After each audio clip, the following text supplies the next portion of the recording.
everybody, welcome to Wash Rush Podcast. I'm your host, as always, Eddie V, aka That Retro Code. Joining me, as always, is the Wise Wisconsin Knight, Mr. Jesse Douglas. How's it going, everyone? Our streaming champion, Mr. Ray Apollo. I live, barely. And Boss Smith himself. And if you guys haven't checked out his 1v1 yet, what are you missing out on? Go check it out. Corey Derrick. I don't know if they're missing out on much. There's much more better episodes coming up. And Ray's we have a special guest. But I'm going to let Ray introduce our special guest because it's only just proper for him to do it. So, Ray, introduce our special guest who is joining us here on Watchful's podcast.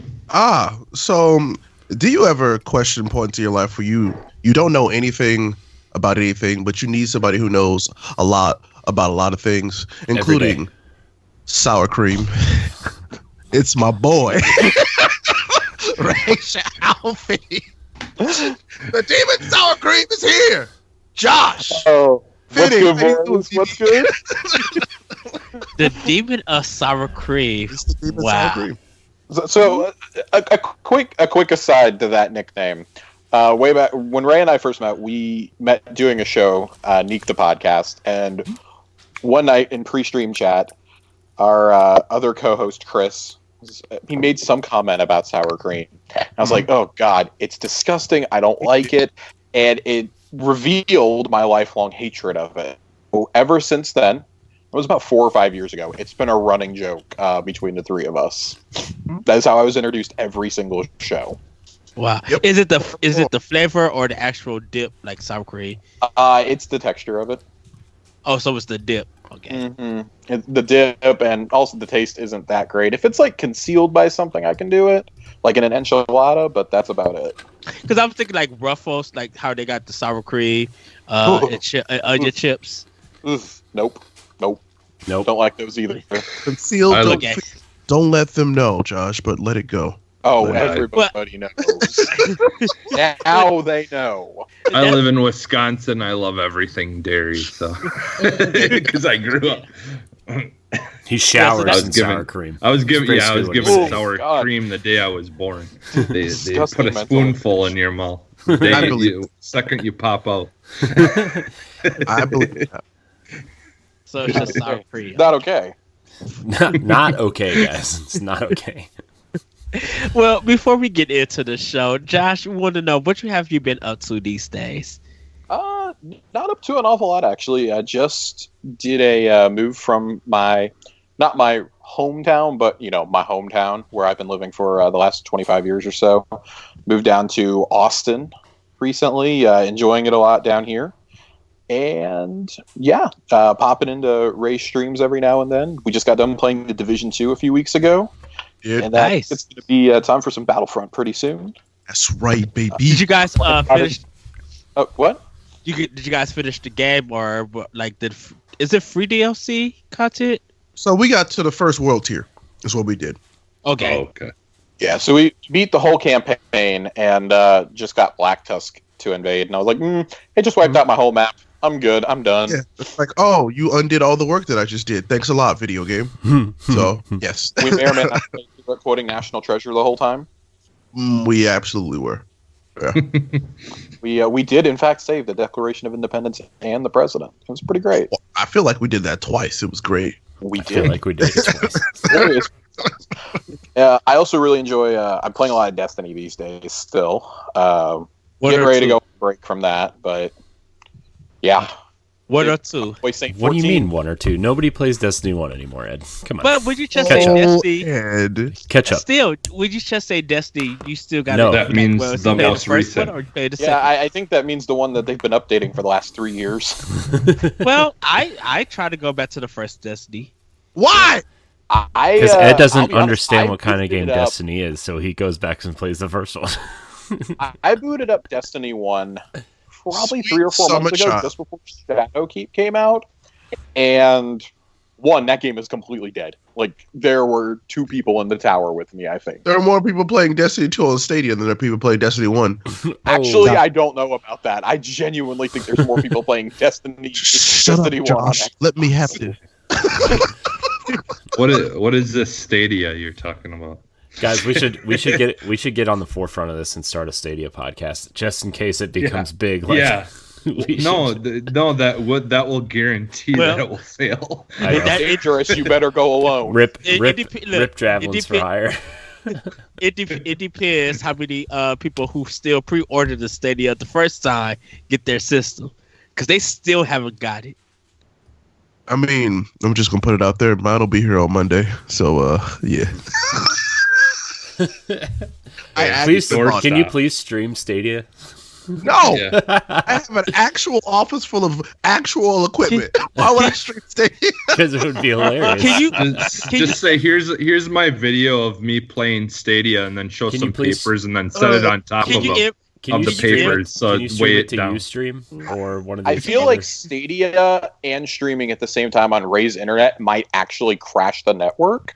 I feel like it might burst. No, I think it might steal the data from the rest of the grid, and we might. I'm about to say, can you import 4K 60 frames per second to it? Exactly. I will be the pinpoint of the end of all of it, so it'll be great. But no, it's an addition. So it's going into the living room, so I can play games in the living room because I'm not moving all my consoles out of the office where they all live. So should work. Upload speeds and download speeds are different. So my upload speed is garbage. Download speed is nice. It's real nice. So questionable content. I've got 100 down and 100 up. I've got that fiber. I've got 300 up and 100 down. I've got like 35 up, and then I've got like 1,000 down. So I'm fine. I got Comcast, so I don't know what the world they doing. So. I think. Let me tell you though, we hit our data cap this month for the first time ever. Thanks to Disney Plus, and everything streams in like HD and 4K. Everything else, all my other streaming services are set to not be in 4K. This is true. So us rewatching Clone Wars kind of nuked the internet. So I called them up and upgraded to the gigabit fiber. Nice. Yep. So I pay for unlimited. I have no cap. So I have no cap either. Same here. I no longer have a cap, and it's a glorious feeling. That's right. No cap out here. Suck on that, data caps. Boom. Wow. Well, before we go on, let's get into some housekeeping real quick. Follow us on Twitter at boss_rush_games and on Facebook and Instagram at bossrushgames. Join our Discord, Xbox console community, and our Destiny clan. Also, live shows have returned, like right now, everybody. Join us live on Mixer and Twitch at bossrushgames live. All one word to chat with us live on air. You can also find all of our content on bossrushgames.com. Powder Play Revamp, our seasonal Let's Play show, is officially underway. You can go to bossrushgames.com Saturdays from February 1st to April 4th. This season featuring games like Devil May Cry 5, Resident Evil 2 Remake, Spec Ops The Line, Monster Hunter, and more. Our latest episode of Okabe has dropped, so really guys, go check that one out and listen to that discussion. Tweet at us with games you want to see. Go watch that 24-minute opening segment of Okami. Oh, yes. Lastly, Arsenal X is officially returning live on February 9th and on podcast services Wednesdays. Join us on Sunday night Arsenal for the pre-show, the live podcast recording, and some multiplayer Xbox fun on Mixer and Twitch. Also, remember to check out our family of shows, podcasts, and videos on youtube.com/bossrushgames podcast services, and of course on bossrushgames.com. So everybody, before we go on, let's get down to some games that we've been getting down to. Josh, I'm going to start with you. What games have you been getting down? Well, as I said in the opening, we just wrapped Division 2. Destiny 2 has been my continual ongoing game for probably about a year and a half now. Forsaken really brought me back into the universe, and I haven't left for a substantial amount of time since, maybe for a month or two here and there. And other than that, just playing a lot on my Switch, doing a lot of Link's Awakening and starting up Luigi's Mansion. Oh, nice. Corey, what games have you been getting down to? Oh, boy. Okay, so I actually played a lot of games this week for the first time ever. Played some games, more than one game this week. I 1K'd Hellblade. That was a big accomplishment. I love that game. Dude, I thought I missed a lore stone, and I was like really freaking out. And I went like, cause like I've been following like a walkthrough for where all the lore stones are, right? And I'm like, okay, check this one. Nice.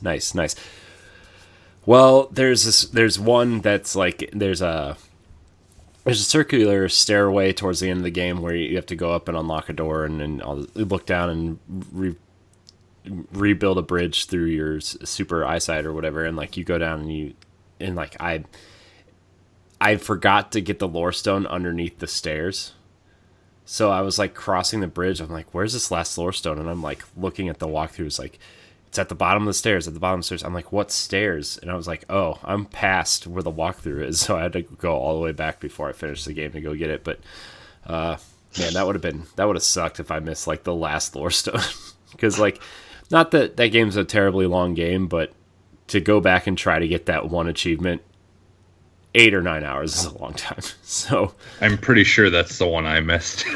Yeah, because I only missed one. Yeah, I think. And like, but it's kind of nice because like I noticed on the lore stones, all the glyphs around the lore stones are the lore stones that you've gotten, and they're red if you missed it, and they glow white if you got it.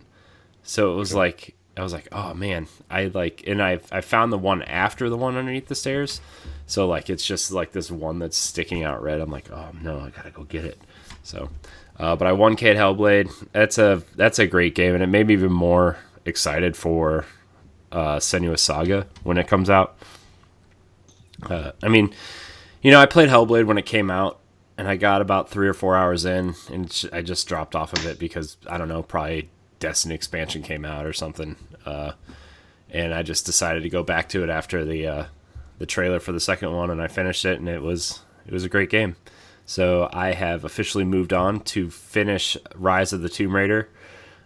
Turns out I was like right at the end of that game. And don't you love that? Great game. It is a great game. Yes. But I also forgot what all the buttons did and how many moves I unlocked and everything. So I just decided to start over because it's a fun game. I might as well just replay it. Plus, like, there's a couple of achievements that I'm really close to, and I think if I just restarted the game, I could just knock them out. So I am at the point where you get the first side quests from the guy in the Russian Soviet area, where you have to like destroy all the boxes, all the transmitters and stuff. So that's where I'm at. I still think the Tomb Raider games are so good, dude. They're all so good. That is probably the best one of them. I need to play the one that you're playing right now. That's the only one I haven't played. Rise, the second one.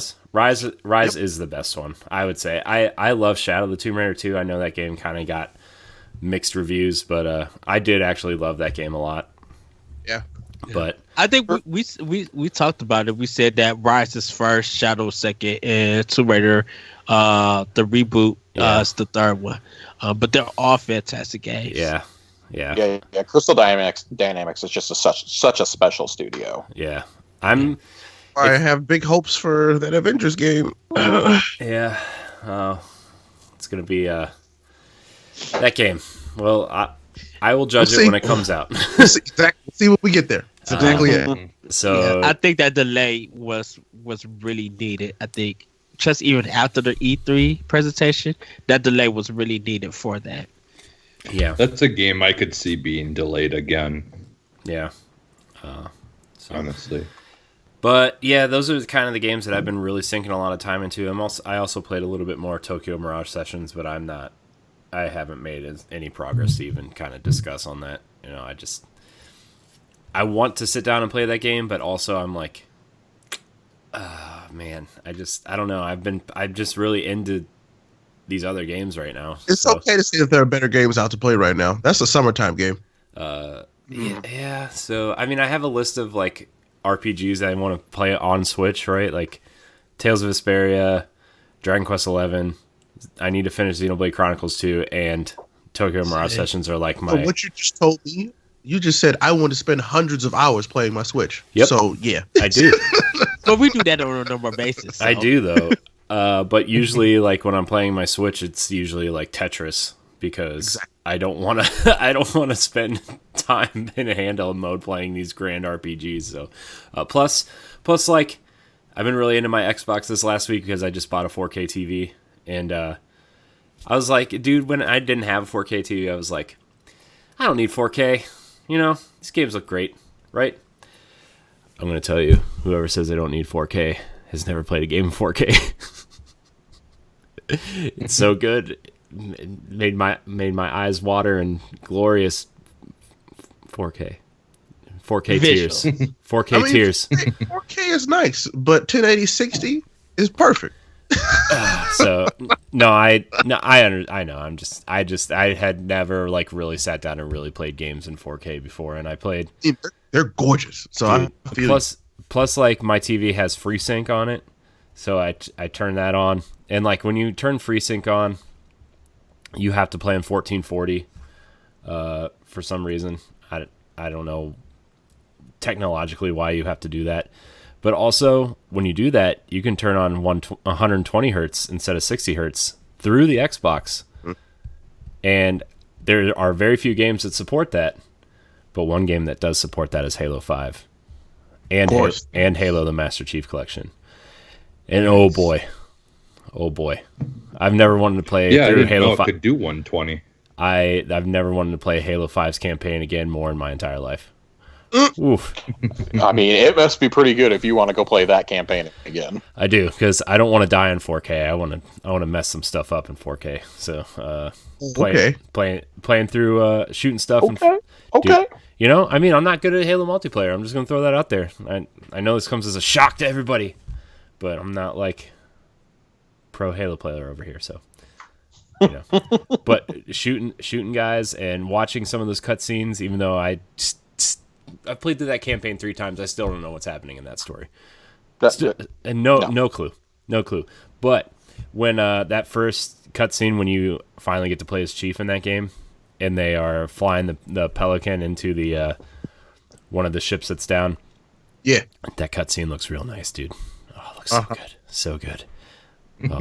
And also, this is actually the first, like, going back, because I have my old TV in the office to stream from. Just because I wanted to have 2 monitors all the time on my setup over here. So I brought the other TV in here. Dude, playing with FreeSync on as opposed to just playing on a normal whatever mode TV has, like, it feels like it's so much more responsive to play on my new TV, and it just actually makes me feel like I'm playing the game instead of like predicting where I'm going to go and then hitting the button and hope it happens. Like, it's such a noticeable change that I just like, I don't know who would ever want to play on games on a TV that doesn't have FreeSync ever again. Which TV did you get? The Samsung 8 series. Oh, okay. The RU 8000. All right. So, it's so good. I love it. So, yeah, that's kind of all I've been playing though. I did run through about 30-ish games to see what they looked like in 4K though. That's fair. Yeah. I also on Xbox One X, where you drop down the menu and it says, I only want Xbox One X enhanced games. I hit that for the first time ever, and yeah, turns out there's some original Xbox games on that list, like Black, that game. Oh, nice. Those textures, those are some really beautiful flat textures from an original Xbox game. That guy. SSX3 though, also on that list. Very, very nice looking game. Also. Okay. Dude, I miss SSX. Where'd that game go? Come on, give me a real one. People, I would crowdfund a new SSX. Oh, either that, or I would like them to redo or remaster, reimagine whatever the original Cool Borders games. Like those first, the first one. I know, but those first ones. Are they going to turn it into a third-person over-the-shoulder action game? That's real dark and gritty. Right. Cool. So that's the 1080 reboot. The 1080 reboot. Oh wow. And they could. There's so many games that were on Sony that were unique and cool, like during like PS1 and PS2, that they could bring back, like Spider. What about there's, Twisted like, Metal? Where's my new Twisted Metal game? Where There's is like Siphon 8 of- Filter? Yeah, Siphon Filter. Let's do it. Questionable. All So, I see is a bunch of dead games in a graveyard. Way to go, guys. Just bring back EA Sports Big. EA, do the right thing here. Do the right thing. Take Stop out your putting micro. up more DICE studios and resurrect EA Big. If EA's gonna do There's the right thing, What then if they it's have to dice take out big? they're gonna have to take out their surprise mechanics. Oh no. Well, there's an easy way. Take the leadership from Respawn and let them all run studios because Oh, no. they're doing good things I over mean, there. or just let Respawn keep doing what they're doing, and everybody else can keep messing up. It's fair. It's fair. Hey, Respawn is doing good for themselves. look, as long as that Knights of the Republic remake doesn't have loot boxes, I think we'll be all right. Pretty sure Disney said no, so I think we'll be fine. Yeah, Disney Mickey learned Mouse their lesson. himself showed up over there. It's Can't confirm. confirmed. they Mr. Mouse. people spoke with their money, so hopefully they'll start making some better choices with Star Wars because the You think the recent Disney wants Star out Wars of game that? is the only one that sold well. You think Disney wants out of that contract with them? Or you think Disney So, just is so out of the loop of games they just don't care or know They don't care. I think they do care now. I think they realized that it was a mistake going into that. They have a guy over there at Disney now who actually cares about publisher relations. John Drake left Sony to go over there and head that up. Yeah, he did do that. And he's the one who helped broker the deal for Insomniac to do Spider-Man. So I definitely would trust him over there knowing what he's doing.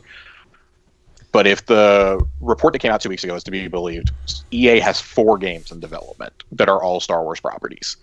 And that's a little terrifying to think about. That basically says, oh, well, they're not going to get out of the contract now.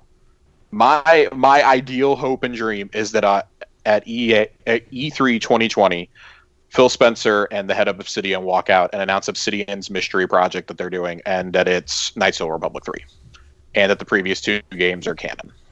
But I That'd be feel nice. I feel like Disney doesn't care because they allow Square Enix to do whatever they want with the Kingdom Hearts games and just literally just take. Well, as a sense yeah, that Disney should have had. That's Square actually Enix not be like, true. That's actually not true. But Pixar let them do what they wanted to do. Disney had very strict policies on what to do with their But properties I mean, because so long for the that's game to come why out. Kingdom Hearts 3 but took. more ass, get this game out. Stop remaking or whatever. Like Disney should have said, get this game out. It's been too long. We're probably losing money on not having this game out and stuff. I think Kingdom Hearts 3 could have been bigger, but because the time has been too long, it didn't. I mean, really wasn't it the wow. third highest selling game of last year, or fourth highest selling game of last year? It seems pretty. I don't. Seems pretty big to me. It sold to like over 8 or 9 million copies. From everything I've understood about the EA sell license, regardless. the EA license, from what I've come to understand, is Fallen Order was essentially their last shot, and Fallen Order delivered. Like it was it was the third highest selling game of the year, and it came out midway through November. That's incredible. Like it's outpaced EA's expectations, like lifetime expectations. Was for sales Call of Duty- even topped. Was Call of Duty #1 last year? Always. Biggest selling? It's Always. the number one every year. With the exception of GTA 5, it was. Yeah, I'd say with the exception of Yeah. GT just in general, yeah, it's usually Call of Duty. Yeah. And it That's might. video Red games. Dead might have been Call of Duty in 2018. But for 2019, if Well, the it was absolutely Modern Warfare. Absolutely. and then what was the second game? Did they ever Uh, say? 2K20? I don't It know. did. You were talking about Disney earlier. Did you guys hear about that school that got sued by them? No, No. but I'm not Yeah. I think it's Okay, for so- showing the Lion King. Yeah, because they were doing a fundraiser and they wanted to do something that could keep the kids, like the younger kids, entertained while all the adults were trying to do the stuff for fundraising. And it wasn't like they charged anything to watch it or anything. it was like they just had the movie up and someone posted it online or something, and they sued them for more than what they made in the fundraiser.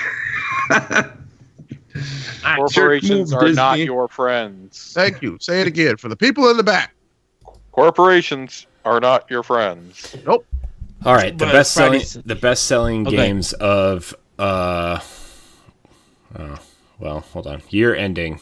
Best selling top 10 video games of 2019.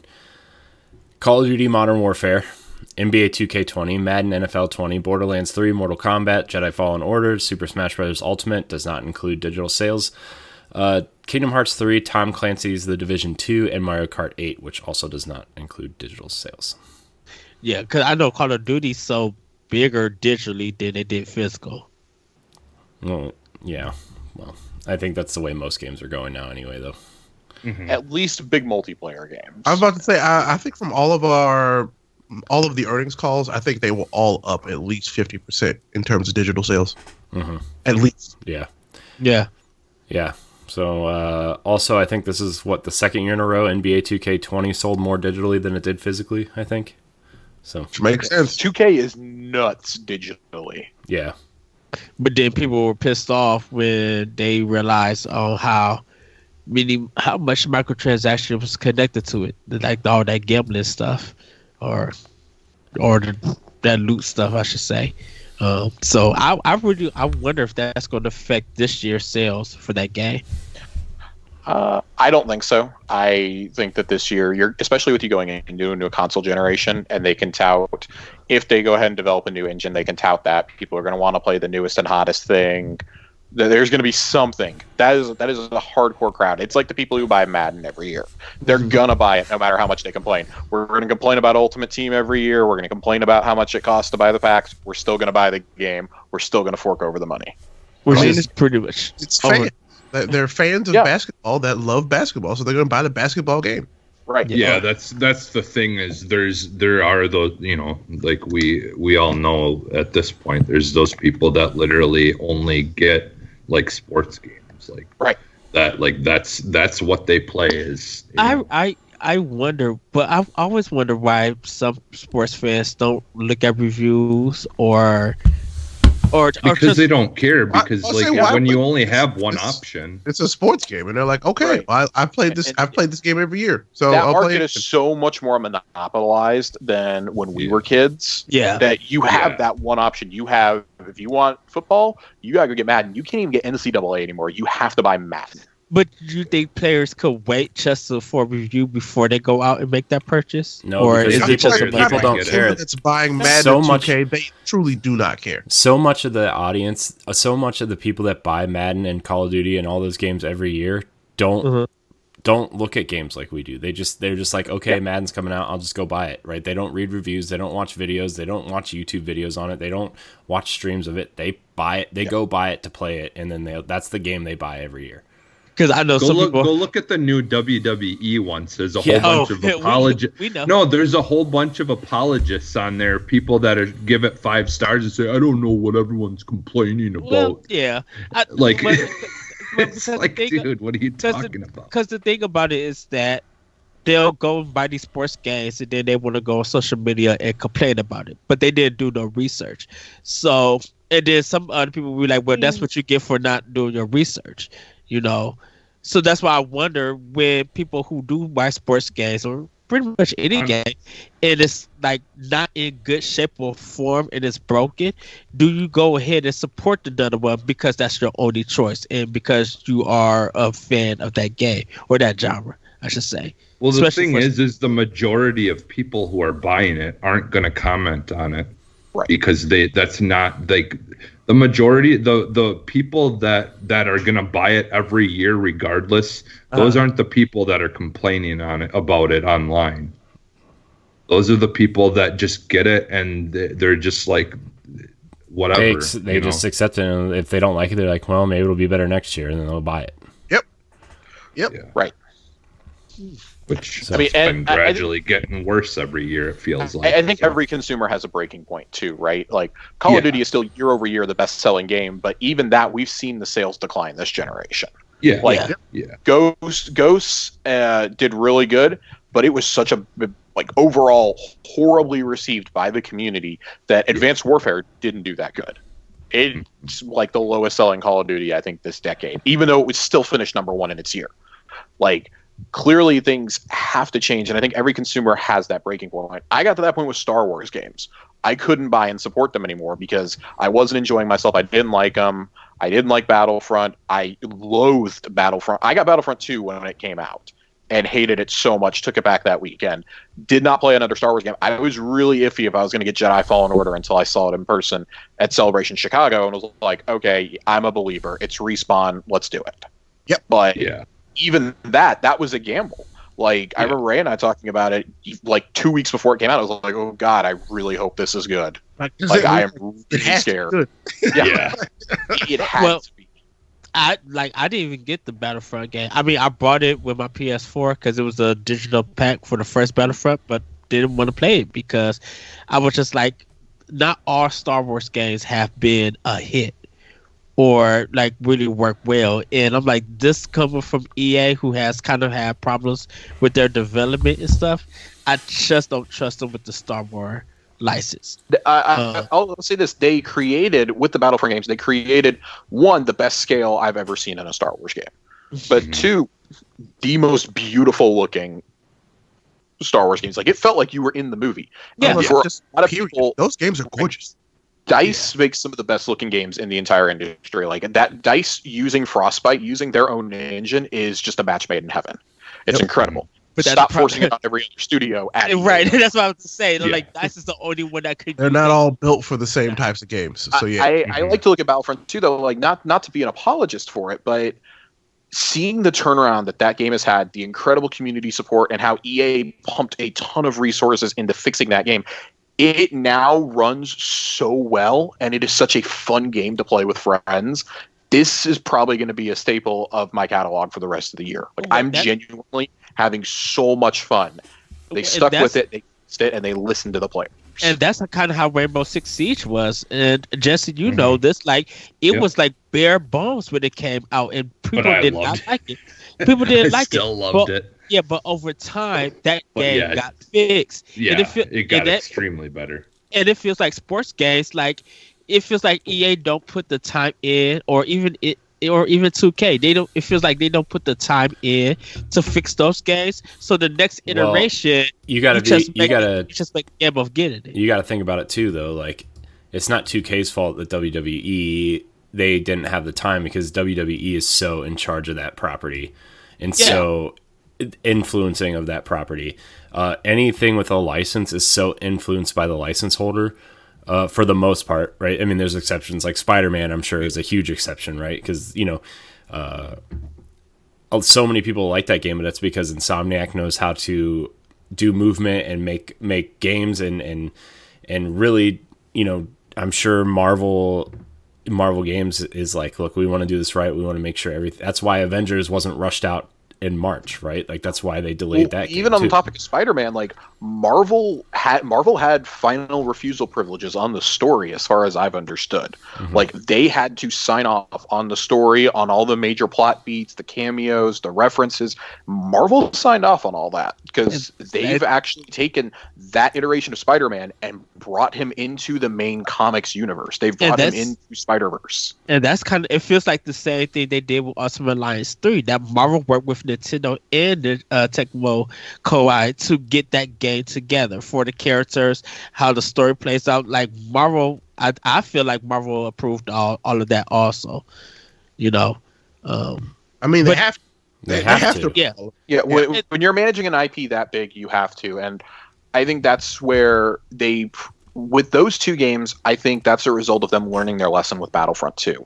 Because when Battlefront 2 came out, you had the whole loot box controversy during the reviews and during the initial launch week. And like Bob Iger himself was on the phone. I guarantee you, Bob Iger was on the phone to EA going, "What the hell? Come on, guys. You have to fix this. You're playing with the most valuable IP in history." And I think that's why it felt weird that EA was getting blamed for all of that and not Disney. Because in my opinion, and I don't know if you guys feel like this, Disney had to approve all of that for EA to even do it. As far as I understand, Lucasfilm and Disney did not have it in the contract to approve it. They were like, you're doing a story. They signed off on the story for the single player because they actually brought the story group from Lucasfilm in to advise and help Mitch Dyer and Walt Williams with that. But as far as the multiplayer goes, like that's it. The gunplay was great in Battlefront 1. It's just they're too bare bones. Yep. It was a great video game. It was just everything else was not built around it to make it a great video game. Yeah. At the fundamental level, it was great. Functionally great. Monetarily, the business there just wasn't enough. The business portion of it. Yeah. The business portion was really, really bad. They wanted it out to capitalize on The Last Jedi. And that didn't go well. Well, Ray, what games have you been getting down to? So I'm still playing Dragon Ball Z Kakarot. Not a great game, but I love Dragon Ball, so here we are. Also playing Senua's Sacrifice for the first time. I'm getting into the flow of that. I like the story that it tells and how it tells the story differently. I like that. I appreciate it. What's this? Combat, Xbox. Oh no, because there's PlayStation 4 and Switch. So I only have an Xbox and a Switch. Yeah. Nobody's playing it on Switch, and he doesn't have a PlayStation. Nope. But no, so I like it. I will say that the combat different. It exists. Yeah, but, I mean, it's like I said last week. Like, I wish that game didn't have any combat. And I know for the purpose of making the game viable for more than just an indie audience, they needed to have some sort of combat in there, right? But like, yes. And this is Ninja Theory. They do fast paced action. I also played Gone Home and really enjoyed Gone Home. So I know. I don't know, man. Yeah. I wish there wasn't any combat in that game, though. I feel like it could have been done without combat, to be completely honest with you. Yeah. But I'm liking it so far. The experience is good. I'm not very far into it. I think I'm maybe 4 hours in, and so, but I like it. Oh, so I did die.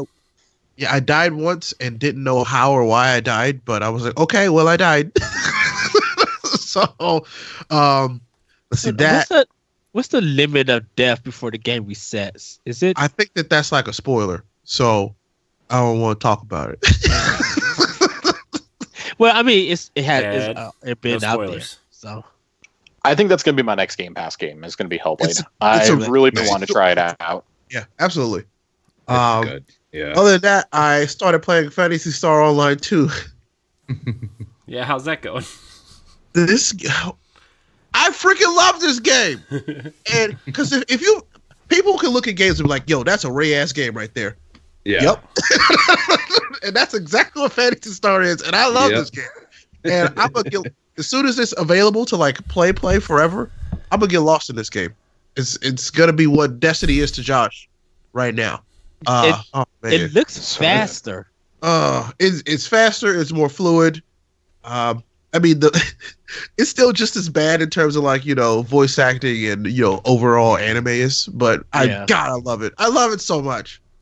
I wasn't surprised at a half of a second after I mentioned that I was gonna start up Fantasy Star. You're like, did you play it last night? I'm like, I knew it. I know. It was like they was working on the servers and stuff yesterday night. Yeah. But this morning they were great. So because everybody's asleep, but they were fantastic this morning because of course I got up and played this morning. And I was sick, so I had an excuse. I don't have to do anything else. So yeah. But no, it's just fun. So that and the last thing, I re-downloaded Dragalia Lost on my phone, and so yeah. Got a lot of stuff to play, and then, like I was saying earlier, like in I guess the pre-show, I have a Stadia on the way, and so I'll be able to talk about that next time we're together.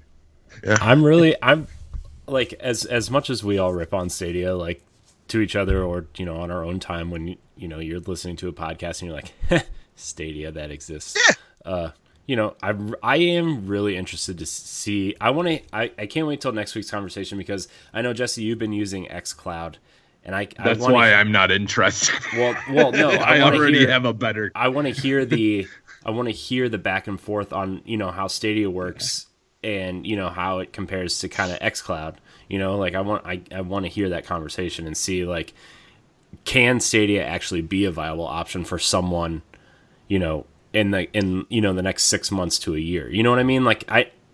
I just want to hear it. I want to see. And that's why I bought it. I have a very specific use in mind for it.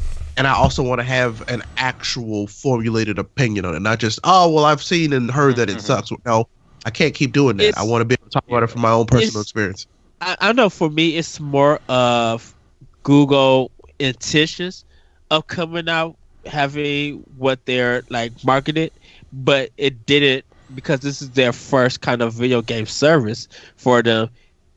Not everything came out. When you can't even get the pre-orders right, people were just like, oh, this is going to be problematic.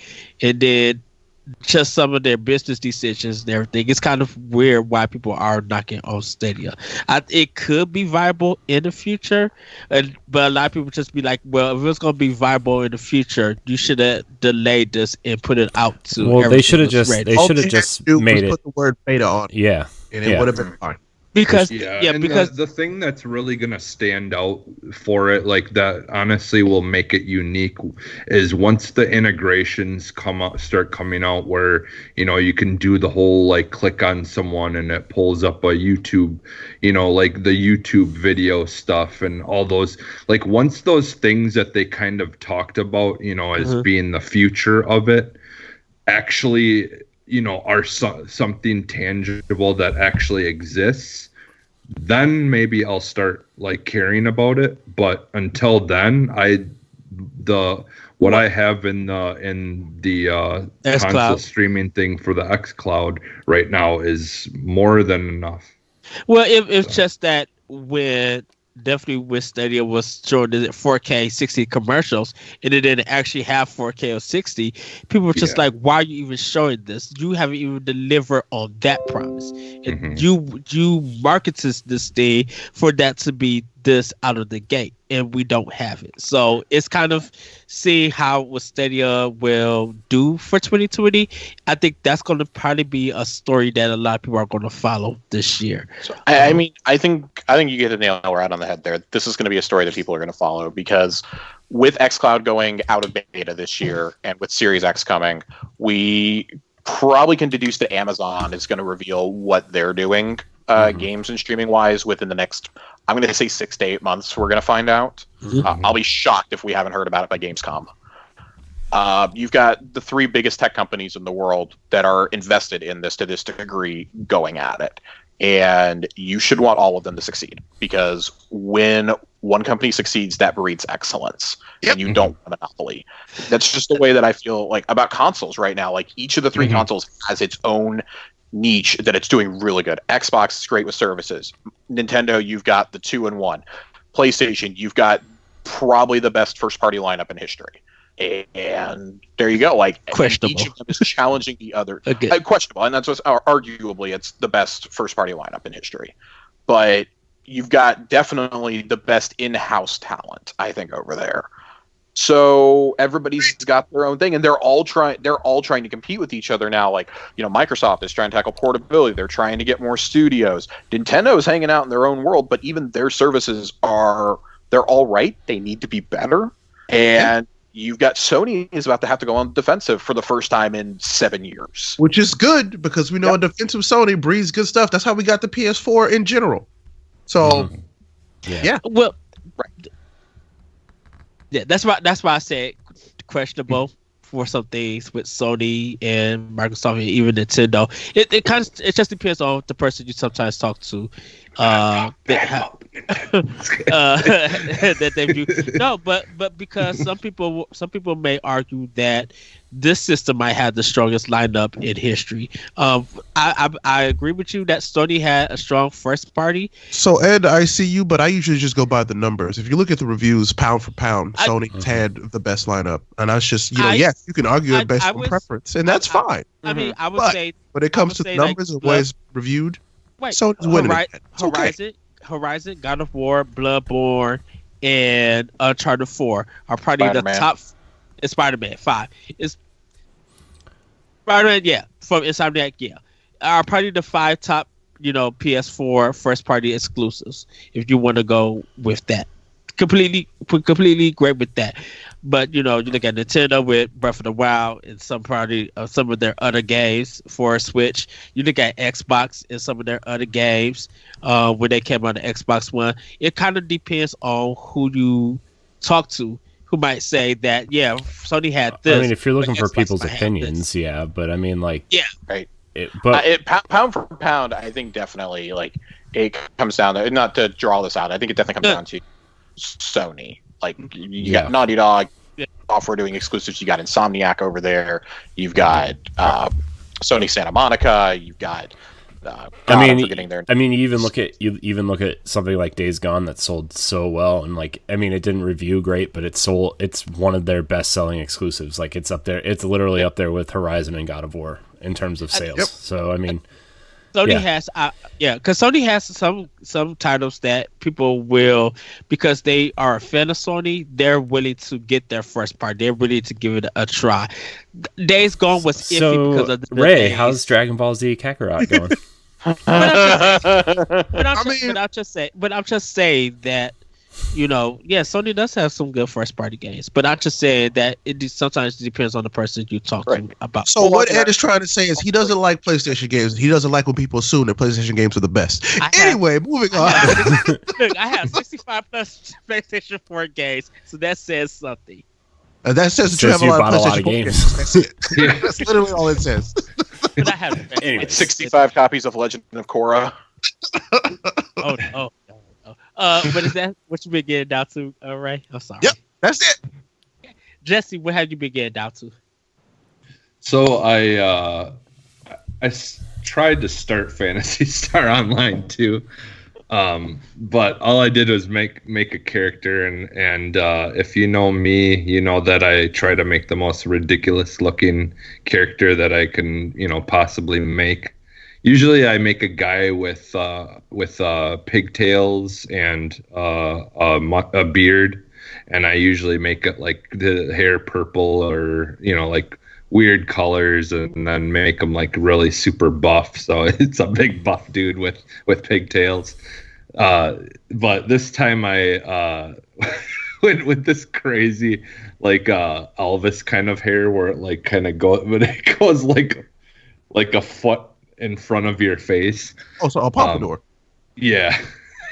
Very anime. And then I made the face really squished and small, and it's got a little mustache, and I made it all purple or a purplish color. Do you think that's ridiculous? My character's literally a Gundam. So yeah, I know. I was thinking about. Did you say your character's from Gundam? My character's literally a Gundam. He's not from. It is a Gundam. That is what it is. Gundam MMO when? Yeah, I would love that. That'd be great. Jesse's making a Yu Yu Hakusho character. That's what it looks like. I saw the picture. It looked like a Yu Yu Hakusho character. Yeah, anime. JoJo. It's weird. I love how Corey supports what says, anime. Speaking of, have you watched Blue Exorcist at all? Yes. I've seen Blue Exorcist. Oh, that show is so good, man. I watched the first 2 episodes of it, and it's on Hulu? It a lot. It's on Netflix. And I'm gonna say that's the Netflix one. Yeah. Yeah, it's so good. It's funny. Lot of anime out there. It's funny. Yeah, there's a crap load of it now. Yeah. One of the lists that you flip down to, it literally just shows all anime, just forever. But so that's as far as I got as creating my character in that. I've actually been trying to finish Anthem, like actually finish the story, and I am actually loving the heck out of that game. I'm having so much fun with it. Like like I'm actually, just because like when it first came out and I first started playing it, like I felt like I never would get any kind of like decent drops or like anything worth keeping. And you still do get a lot of stuff that you just end up breaking down, but you need materials for stuff anyway, so it's not really that big of a deal. It's no different than Destiny or any of that stuff where you get stuff and you break it down because you want, for actually making something that you want. Now, what I do like about this game with the like crafting stuff, I like that, like once you learn like the blueprint of something, every time you level up, that blueprint levels up with you.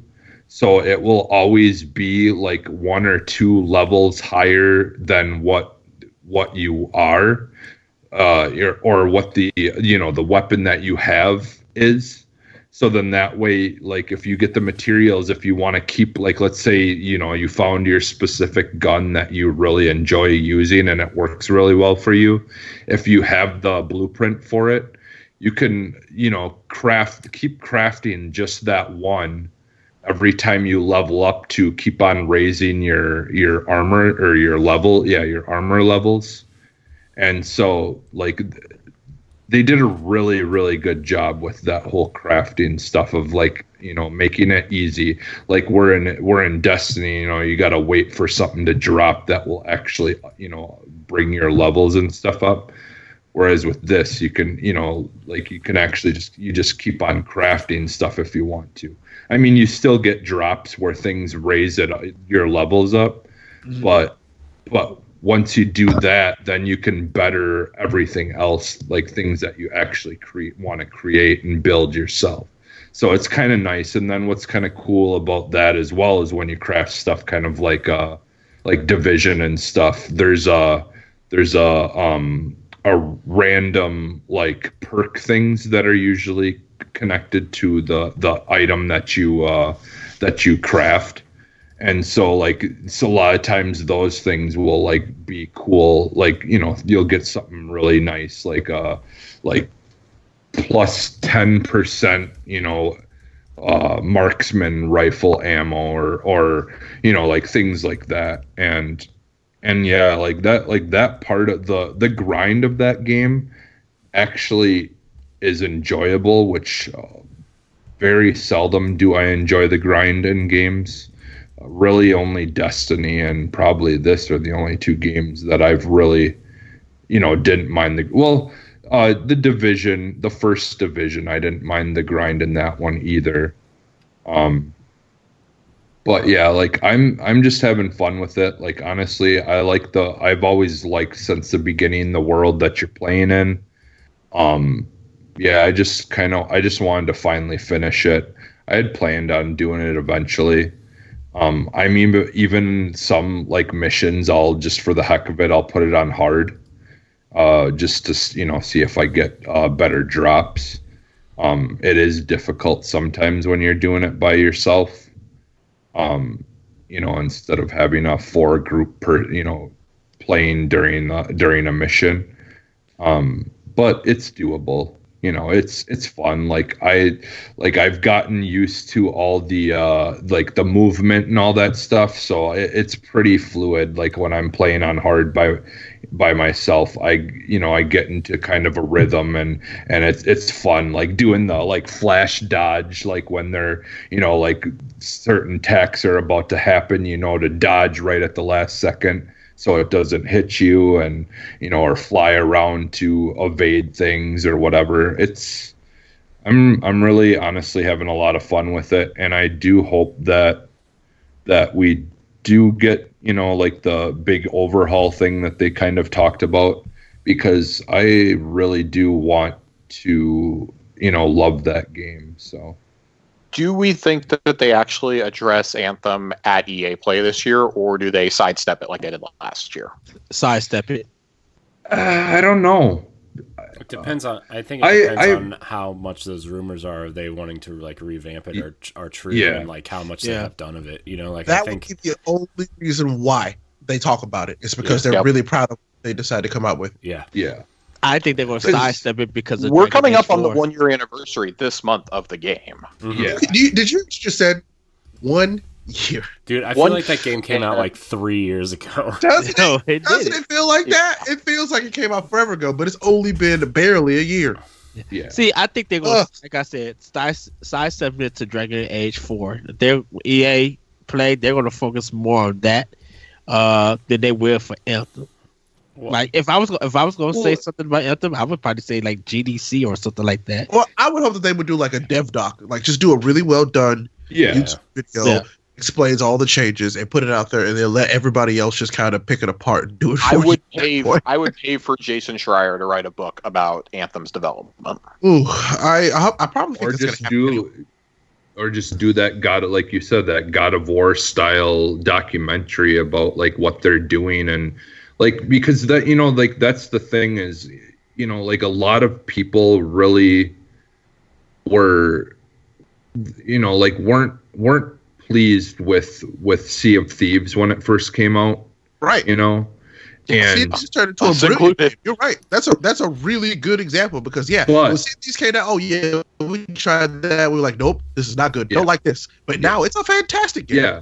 Well, but like what I was gonna try to get to is like, one thing though, I think that kept people like, they were disappointed initially, but they weren't like angry about it, is because like they at least did a lot of videos, like where they would release videos talking about stuff and like, actually interact, try to have some kind of behind the scenes thing going on to give people the opportunity to get an understanding of, like maybe why things are taking as long as they are, or ideas that they had that they need to flesh out more, that that we could look forward to, or like they did a lot of that stuff, and like that's the thing is, it feels like with Anthem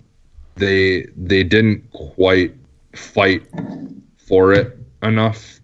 I think if they would like do something like that, where they have like kind of explaining like what's going on, and have some kind of more interaction in some form, that it would be, I would feel a little bit more safer of if they are going to actually do something about it. But yeah, so I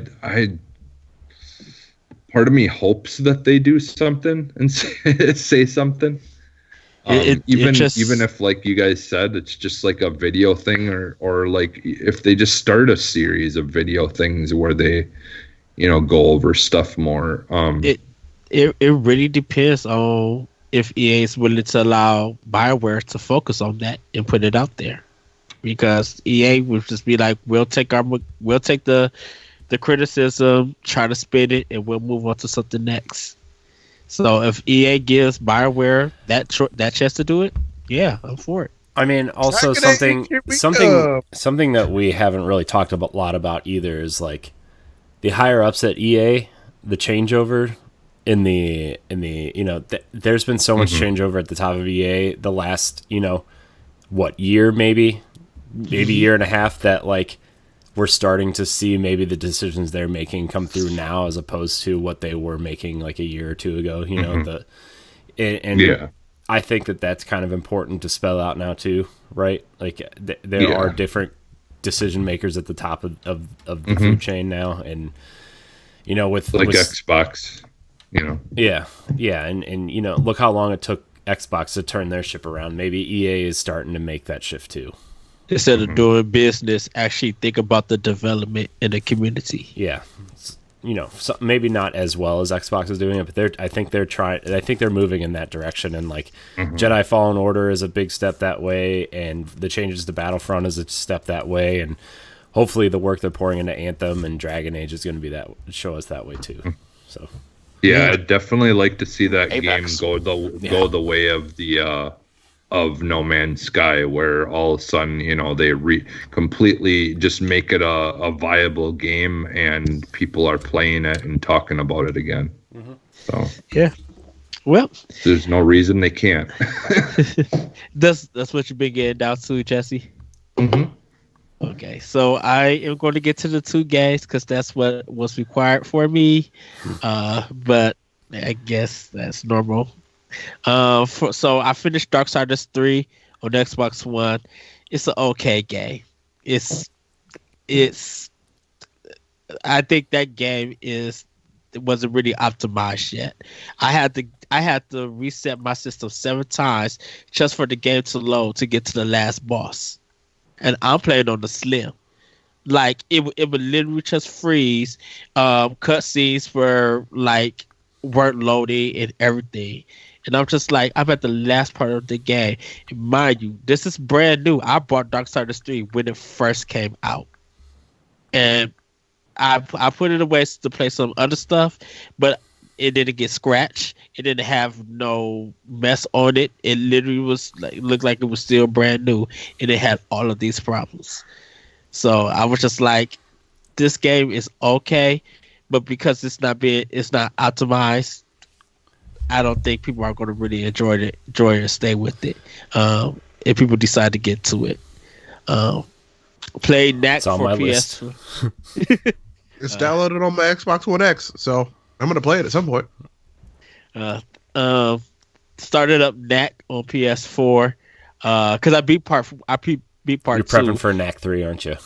PS5 launch Knack 3. Game of the generation. Gonna happen. Knack 2 was way better than Knack 1. I will say that. Only reason why I decided to play it, I was just like, you know what? I made progress in this game. I want to get through it because part of my backlog challenge. So I played a little bit of that. It's okay. It's not bad for a launch game. I think it has some checkpoint problems. It's one of those things that Sony is really known for. Like, if a boss takes like 12 hits to do, if you screw up and die, you got to do all of that over from the beginning, repeatedly. And Sony is known for making you do long boss fights over and over. It sounds like you got to get better at Knack, Ed. Got him. I was better at Knack. I was better at Knack. It just felt like for a battle that's going to happen for about 35 minutes. And if you die for something that you didn't do, you got to do that whole 35 minutes over. So, I mean, Knack definitely feels like a game to show off the power of the PlayStation 4 in terms of like particle effects and what happens, underneath the system instead of on screen. Like that.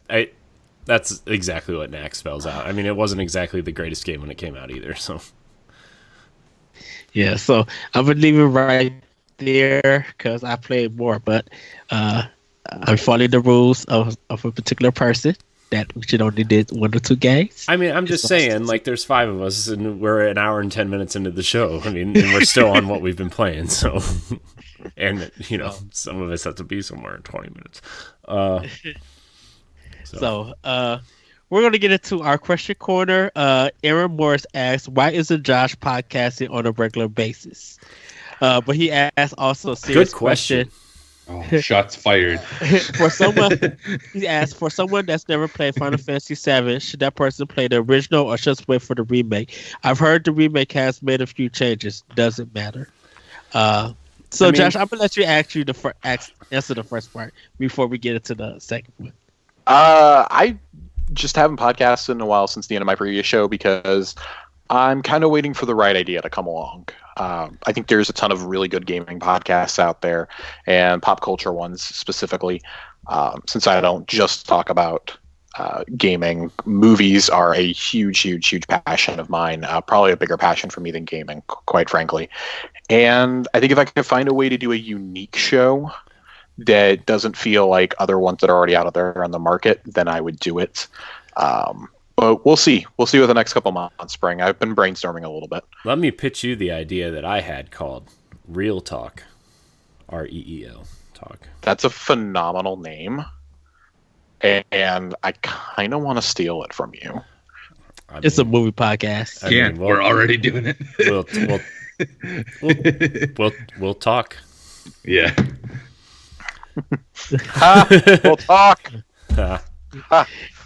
Well, about the Final Fantasy VII one question, I would say go back and play the old one before you play remake, because I think now definitely play it on PlayStation 4 or wherever. Definitely with the enhancements they made for that game. iPhone. Just play it on the phone. Just. I think, I've heard it's not bad. It would be if better you're gonna for play it at all. I think it would be better for him to experience it in this normal form, in a sense, and get an understanding why people fall in love with it. I think the remake right now is a little bit too flashy, and you won't get the full story to the whole game comes out. Flashy in the sense that graphically it looks impressive, but you will be amazed more at the graphics than what the story of Final Fantasy VII is. Final Fantasy VII's story in the old version stood out more, definitely with the characters and music. I'm going to go and counter that and say, yeah, you can play the original if you want to, but you could also wait for this new one. I've heard that there's some additional content. They fleshed out parts of the story that needed more time in the original. And, I mean, yeah, it's going to look good. It's going to play better. I mean, I would say you can get the original version for like $8 probably. Try it and be like, yeah, I played it. And now go play this new version with all the delicacies that we have in video games. I mean, to that point, like the original version is like a cool history lesson at this point. Mm-hmm. Like, okay, this game was revolutionary for the time. Like, it made the PlayStation what it is today. You know, like it made Final Fantasy one of the biggest RPG names of all time, right? But like at this point, you know, unless you really want that history lesson, and like the versions that have come out since the PlayStation version have like, you know, speed up your movement. Yeah. You know, you don't have to grind XP. You can there's like a story mode that you can just go through the story and play through it, right? Like there's all kinds of like neat features that they added so you don't have to grind for 100 hours to see a 20-hour story, right? But like at this point, maybe you just wait for the new one, because it's gonna play better, it's gonna look better, it's gonna, you know, flesh out a lot of that story that is missing or in other media, like Ray said, you know. But I'm like, dude, my question would be to him, like, do you want the full story or do you want parts of it and you just want to wait it out? You're gonna get the full story in like the next 20 years, Ed. You just gotta wait. I was gonna at least say 15. Come on, give him a break, dude. You know the last part of the story is going to be released on the 50th anniversary. Oh Lord Jesus! I definitely think that coming from it, Aaron and I are kind of cut from the same cloth in a lot of regards. I would say wait. Specifically, you wait.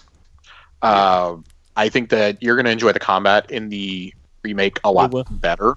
As somebody who struggled trying to play through 7 a couple of years ago and has always appreciated 7, played a little bit of on PS1 back in the day, I did not enjoy my time trying to play it. It was not a game for me. It absolutely was not for me. I know the story, and I love the franchise. Like, I'm a huge fan of Advent Children. That would have been my question. That would have been my question. Do he wants the full story now, or do he wants to wait for the story to play out for the new one? I mean, I think that's... So riddle me this. The new game, it's a completely new combat system. It plays more like 15, if I'm not mistaken. Yeah. Mm-hmm. Yeah. I would 100% be in the corner of wait for the new one then. Mm-hmm. I absolutely. Because honestly, if you want to get the story, you can always there's, I'm sure, a million YouTube and Wikipedia. Yeah, there's like a million people that will explain it in probably more detail than you even wanted. Mm-hmm. And you know, like without the grind and the 1997 graphics. Yeah. Well, and that's why I said to play this one, like, to play the old one. So if you want the story and why everybody end up liking it. If he would have said I want to play it so I could get the full story and stuff, I would have said play the old one. If he wants to just wait for how everything plays out, then play for the new one. So knowing Aaron as little as I do, what he's gonna do is he's gonna wait and he's gonna get this new game and be like, Ray, I thought you said this game was great. This game is cheeks, and then he's gonna stop playing it and go back to like Call of Duty. So, wait and try it for sure. No team deathmatch in Final Fantasy VII. Yeah. And I do think it helps in that regard. This is one of the only areas where this is advantageous, is that they're releasing it in parts. The remake is only going to be like the first 25-30% of the game, and because it's supposed to be 3 episodes. Yeah, it's going to be episodic. That is a perfect introduction for somebody who doesn't know if they want to fully commit to this game. I think that's great. There's going to be a demo for it, so heck, you can try the old one, but I would say just play the demo. And if you like the demo, go for it. Jump in with both feet.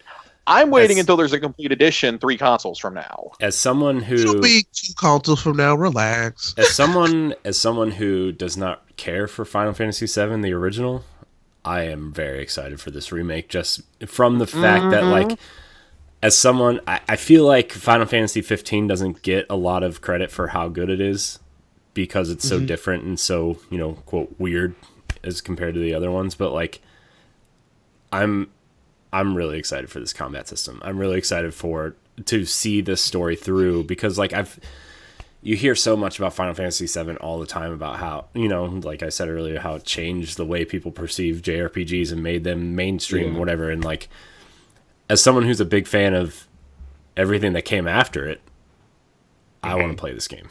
So I just loved the materia system. Like, it was just. I mean, if you put the junction system from 8 in this game, it'd be perfect. Ugh, no, keep that game.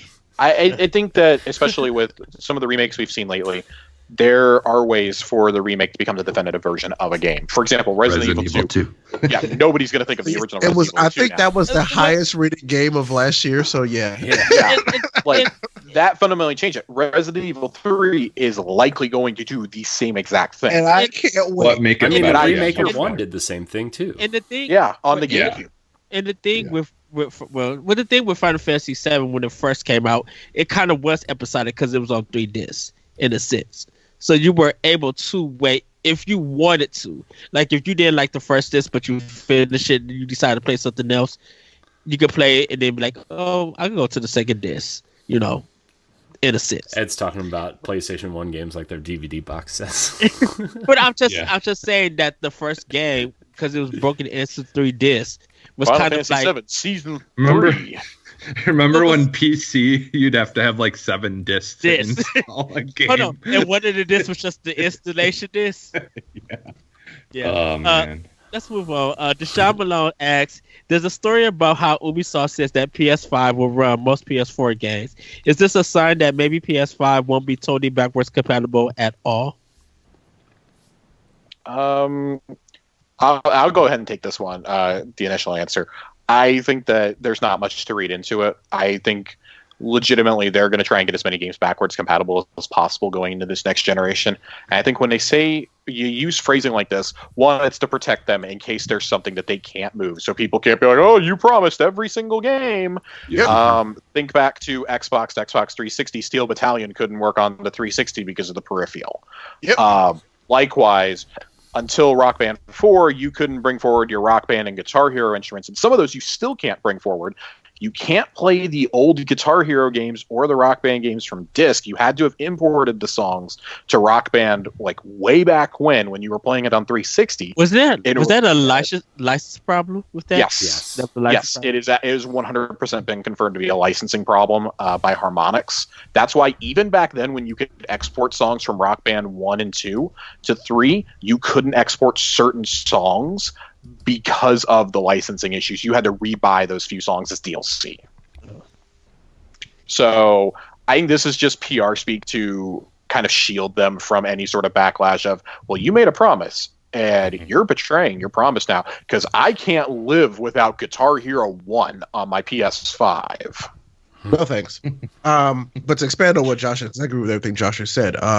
Consumer base. PlayStation 4 has an incredibly large consumer base that they're not going to all come over immediately, and so they want to make sure that they are still treating those customers like they matter, but also making sure that at some point they want them to come over to whatever the next big thing is that they have their games on.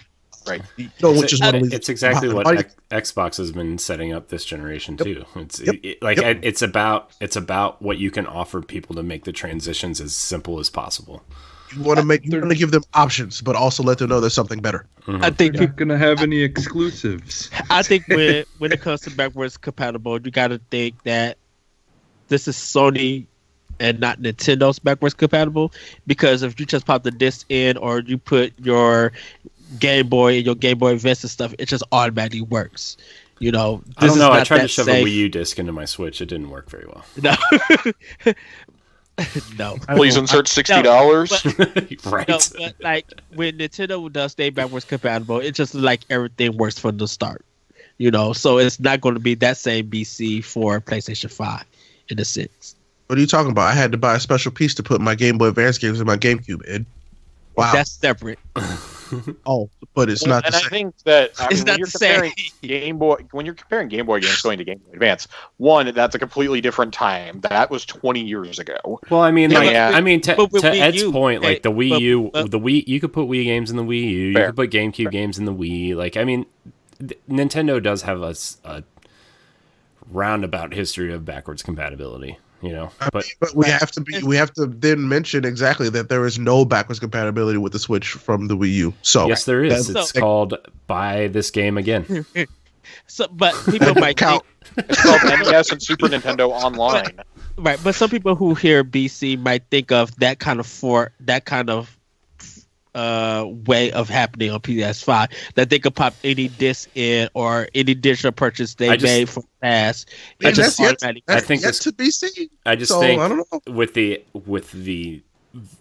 very, very big digital push, right? Backwards compatibility becomes a different conversation as opposed to when we were putting PS1 discs in our PS2s. Like this is such a huge thing that it's the term backwards compatibility is changing because of the digital landscape, I think. And people expect now, like when you buy PC games, it just works. Like even if you buy a new PC and like your Steam library will still work on this new PC after you upgrade it or whatnot, right? Like and that's how people have to start looking at PlayStation and Xbox digital libraries, right? And this is exactly how I'm looking at, like, if I go to buy whatever console Nintendo puts out next and my Switch games don't play on this console, I'm going to be upset, because that's how we have now been trained to, okay, my Xbox 360 library, most of it works on my Xbox One, and now my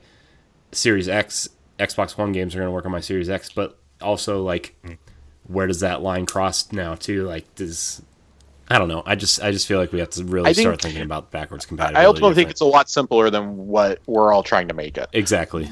We've had this issue of, hey, backwards compatible, we're going to bring a ton of games forward. We've had the issue of games not coming forward since Xbox, the Xbox 360. They had rights issues. They couldn't get games to run Turtles architecture. X-Men. We've had plenty of games from 360 to Xbox One that couldn't come forward. They only were able to bring a handful of Xbox games to Xbox One. This is nothing new. This is a new concept, I think, for PlayStation owners specifically, because they haven't had backwards compatibility in a long time. It's more. It's also like licensing issues too. Like, they've had to learn to relicense things in a way where, hey, like Alan Wake, for example, right? They couldn't bring that forward until they relicensed that music, right? And now it's available, and they had to license it in perpetuity now, instead of like, okay, we're licensing this song for this game on this disc for this system, right? That is honestly, I'm really glad you brought up the music, because it goes beyond just like Rock Band and Guitar Hero. Like, that is what holds up a lot of your games coming forward that you play. Yep. That is like. I would love to sit down and play Tony Hawk's Pro Skater 3 or 4. I'd love to go out and buy an Xbox copy of that and play it. and I can't because they can't relicense that music or some of these third-party characters. Darth Maul is in those games, for God's sake. Spider-Man is in those games. Like, they're not going to let you bring that forward anymore. Right. Yeah. So, And probably for some of these games that their companies are not around anymore. So, yeah, and then there's license holders that just are not interested in licensing stuff for games anymore. Like you look at Turtles in Time for Super Nintendo is the biggest thing in my life, at least, like that is stuck on the Super Nintendo because the company that holds the license to that doesn't want to license it out. And now there's like a licensing nightmare between that game and Nickelodeon and Eastman and Laird and the comics holder. Like there's like 5 or 6 so much companies now that like have you have to get licenses from just to have that game to where it might not even be profitable to even bring that game forward. See, and thank you for bringing that up, because I feel like now it's so much more about the money. There's so much more money to be had now that it makes it hard for these people to write up these contracts, because they want as much money as possible, but they also try not to get cheated in a way, because sometimes games blow up, sometimes games flop, and that's what I think the worry is. And sometimes too, that's why you see like some backwards compatible games are like, you can go to GameStop and get a used copy for like $5 or $6, right? But then you see it on the digital store for like $30, and you have to pay the license holders, you have to pay the original publisher, you have to pay the publisher that owns the rights now. Like, you know what I mean? Yeah. It's just a web of awfulness. But at the same time, like as much of a mess as it is, like I think, like the thing is though, is I do believe that moving forward from this point, a lot of that stuff is in place, and it's like you guys were kind of saying, it's a lot more understood.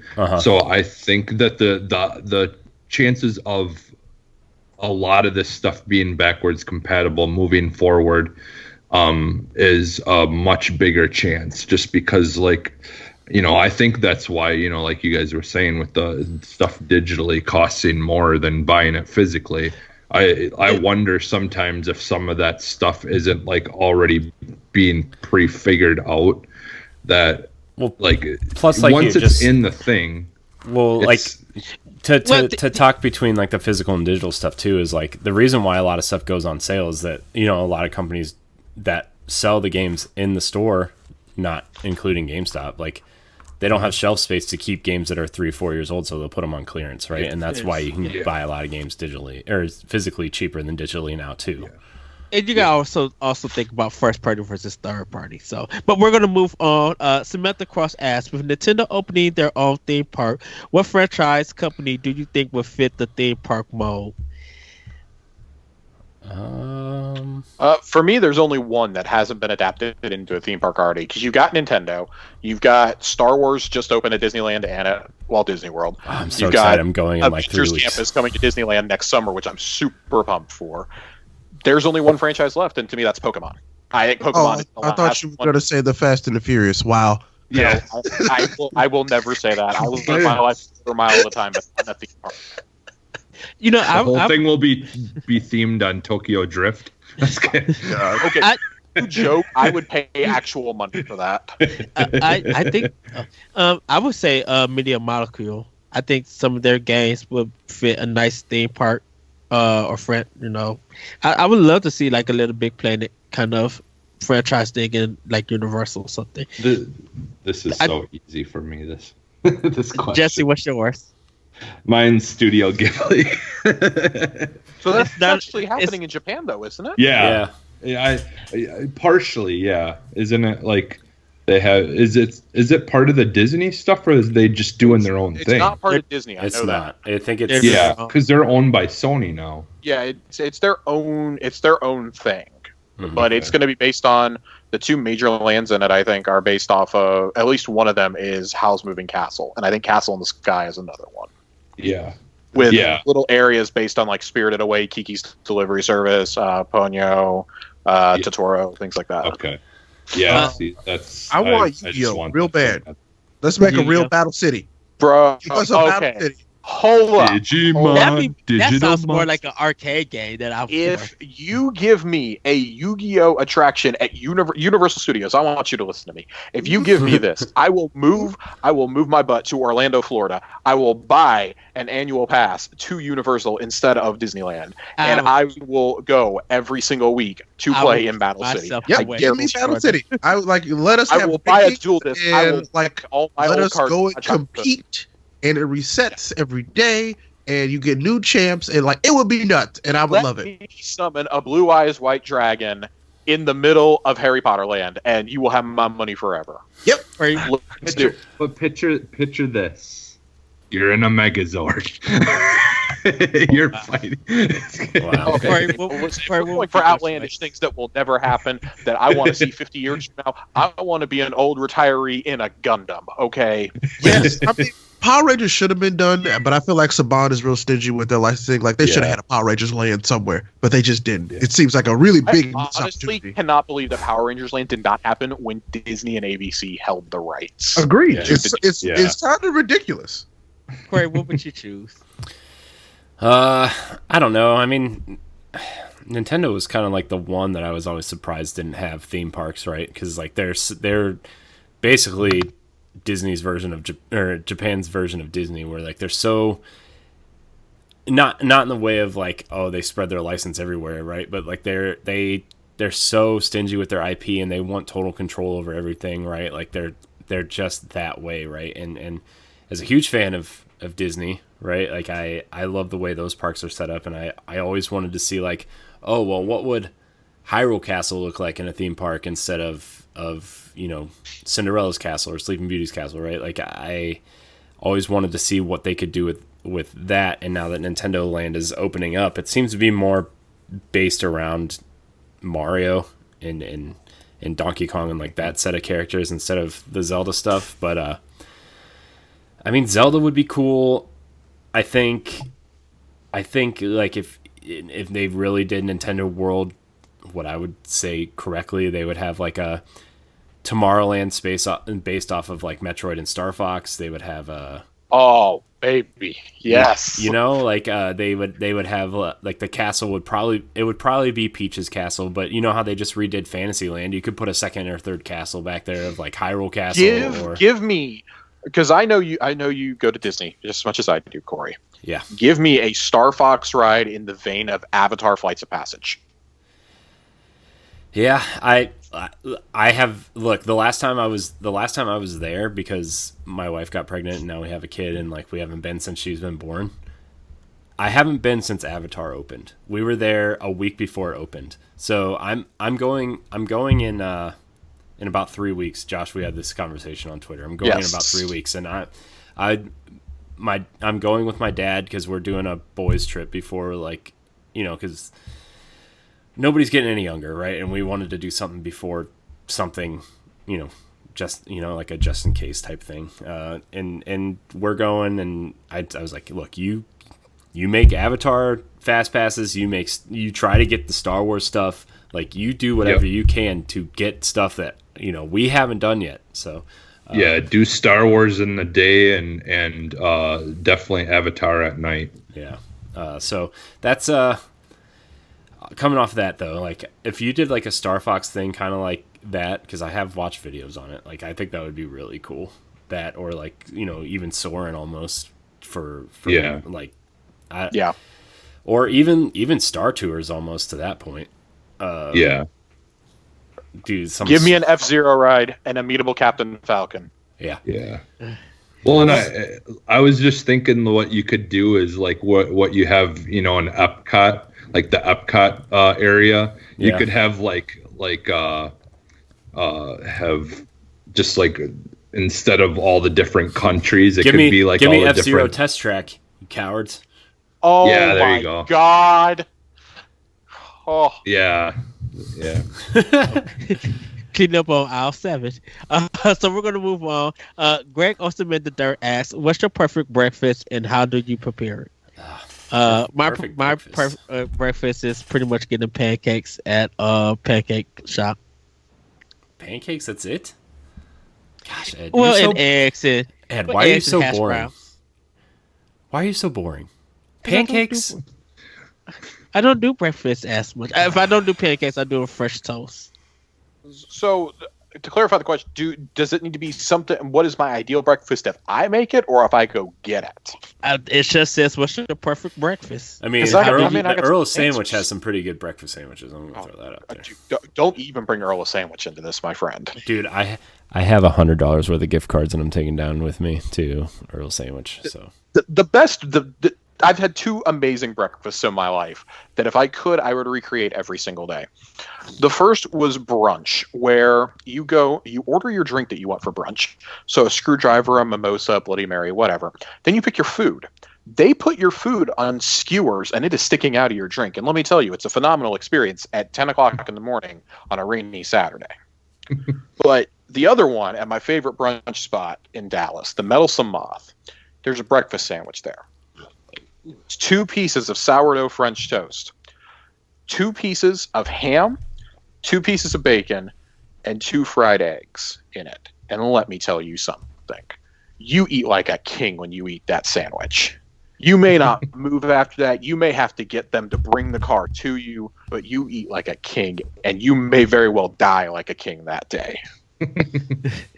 Well, Ray, what's your breakfast choice and how So you this prepare it? This is difficult because I like breakfast in lots of many different forms. Like it could be if I'm just like, hey, this is a meal that I want to enjoy. We're having pancakes. We're having waffles. We're having thick cut bacon. We're having potatoes. We're having mimosas. Oh, we having a lot. I want a bacon, egg, and cheese sandwich. We having a good time is what we're having. Let me tell you right now. That Okay? sandwich. So no. I can have a whole lot of different breakfast things. Almost too many. I can keep going. I love eggs Benedict. We could do a lot, and I'll keep going. But we had chicken and waffles, man. Listen. I can have a cheeseburger because that also counts as breakfast if you ask me. So Pizza counts as exactly breakfast. pizza counts. So. I mean, there is a cold spicy pizza from the night before. chicken croissant coming to Wendy's breakfast. I'm just going to throw that out there. So The Try chicken McGriddle is phenomenal. I'm gonna try that, and I'm Is gonna it hold out you to yet? that. And if it sucks, I'm coming for you. Is Well, it out we're now? probably gonna come to that. Is But it no, out? I just love breakfast. Is it out now? It is out now. They have a combo meal at McDonald's. It is $2. You get the chicken McGriddle and you get a hash brown with it for $2. $2. All right, I'll $2. do it. It was I'll more do that expensive for me to buy the sandwich than to get All the right. combo. I'll do a $2 hollow. We'll see what happens. I ate Just- 2 of those bad boys the other day. I bought one for me, one for Chelsea. She took a bite. She didn't like it and sent me to go Chick-fil-A for her instead. Yeah. So I ate Yuck. McGriddles. Jesse, Chick-fil-A.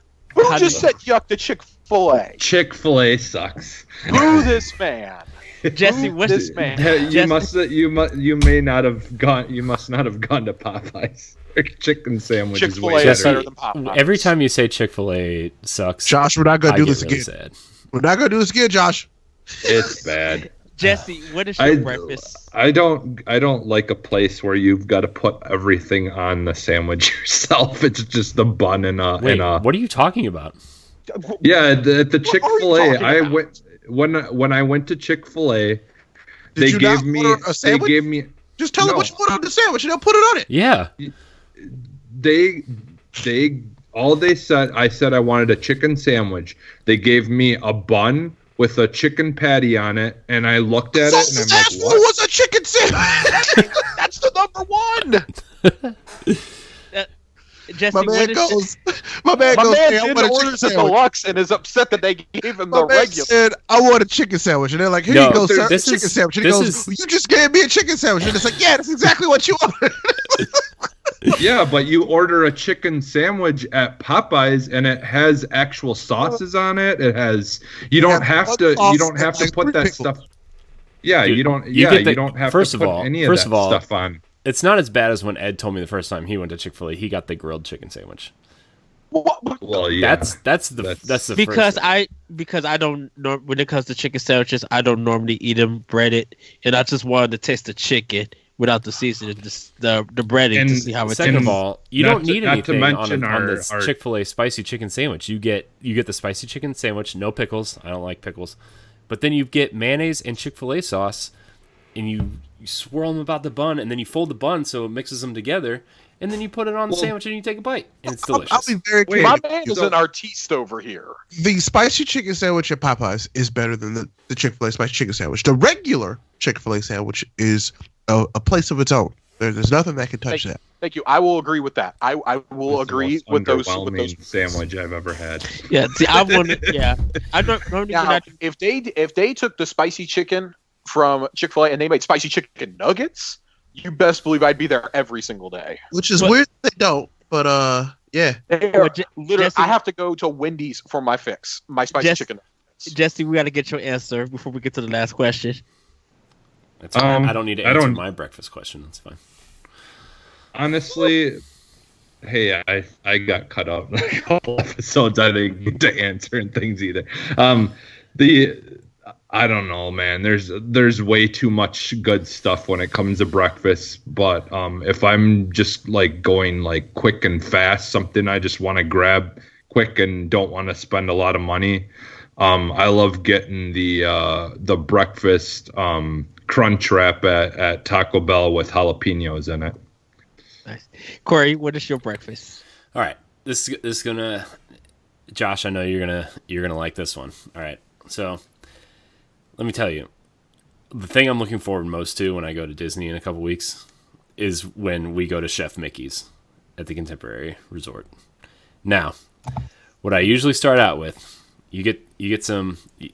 I normally start out with like a traditional breakfast there. It's a buffet, so you can go up as many times as you want, just for everybody out there. Get me some eggs, get me some bacon, get me some of the Mickey waffles, right? Bro, the Mickey waffles are goat tier. Yeah. Goat tier. Oh yeah. And the second plate is usually where it starts coming into the amazingness, right? I get some biscuits and gravy, but also you get the Mickey waffles and put some of that sausage gravy on the Mickey waffles. And then you top it with some bacon. Yeah. Biscuits and gravy is definitely one of my favorite parts. We're not going to get into that. I mean, my heart now, has some you concerns. said Disney breakfast. I thought you were going in a different direction with this to my Disney breakfast, which is you go over to the Polynesian and you order yourself a nice big helping of Tonga toast. I mean, now you can what's do that Tonga too. toast, you might ask? 2 gigantic pieces of sourdough bread as French toast, and in the middle there is bananas. And let me tell you, my friends, there's powdered sugar on top. There's a nice hot cup of coffee sitting next to it. There may even be a breakfast cocktail. You cannot go wrong with the Tonga toast before the Magic Kingdom. That's fair. You know what? That's fair. If you don't want to feel like complete crap afterwards, and it's cheaper. That is the breakfast. That is the go-to breakfast. That is. You know what? I can't argue with that. Can't. Well, yeah, we're going to save this last question for next episode because I really want to dive into this one from Megan Green. And I'm just going to put it out there. How do you guys think Rockstar will change now that one of the Hazel brothers is gone? We're going to deep dive into that one next week. We're going to wrap it up right here. Josh, can you go ahead and plug? Where can we find you? What you got going on? You guys can find me over on Xbox Live at CPT Cakes 117. That is Captain Cakes with an abbreviation 117 due to my love for the Halo series. You guys can find me there, usually playing Destiny, playing some Battlefront. Feel free to drop me a friend request or send me a party invite. I'm always down to do some multiplayer. You can find me on Twitter at Josh_Finn. And other than that, I don't have any projects to plug right now, but I may have something here in the next few months. We'll see how it pans out. I got some things I'm working on. So all right. Awesome. Ray, where can we find you? Well, you know me. I am Ray Apollo on the internet. RayAPOLLO. Streaming mostly on Twitch. Still playing Dragon Ball Z Kakarot. Soon to be playing more Battlefront 2, especially with my boy Josh. So yeah, come, follow me on Twitter, Twitch, YouTube. That's where we hang out. That's it. Yes. Jesse, where can we find you? You can find me almost everywhere as Phantom NXS. And that's including there's Instagram, Twitter, but if you do like add me on anything, like if it's something where you can like leave a message or whatever, just like please do that if you could, so I know like what you're like, especially when it comes to Xbox. You can get these random people adding you, and it might just be bot people, and if I don't want you to feel like I'm not adding you if for whatever reason. So if there is a way on whatever you want to follow me on, just shoot me a message or something. Let me know that, hey, I'm following you because of the show, because I did go on to my Instagram or something. I forget which one it was, but Instagram. I was kind of I had to do research to find out, like who these people were. And I put two and two together that they followed me because of the show. So, if there's any way, that goes for all of us, really, I'm sure, because sometimes it just makes it easier if we know who you are, or why you're wanting to follow us, so we can make sure that you get the acceptance for the follow and stuff like that. So, all right, hey Corey, where can we find you? Well, I recently made some changes in my social media because last week, we had MC Fixer on, and he told me that, in general, that you should have everything match, which I didn't disagree with him, but there's always that one place where somebody is just like, has your name, right? Even if they haven't used it in 4 or 5 years, right? So I changed all my social media to I am Corey in HD. So you can find me at those places, and then on streaming platforms at Corey in HD. All right. You guys can find me on Twitter at ThatBretcherCode. You can check out Optional Opinion on SoundCloud and other podcast apps. You can find me on Xbox at The Lyrical One. PSN is on Comic Code, and you can check out my Twitter page for my Switch code. With that, everybody, come and join our Facebook community, Boss Rush Games page. Come and get in contact with us. Hopefully, everybody is participating in our backlog challenge. Get your points up. We want to know what games that you guys have beaten and where you guys stand up with your points. With that, everybody, have a great week, have a great weekend, and we will see you next time on Boss Rush Podcast. Bye, everybody. Bye.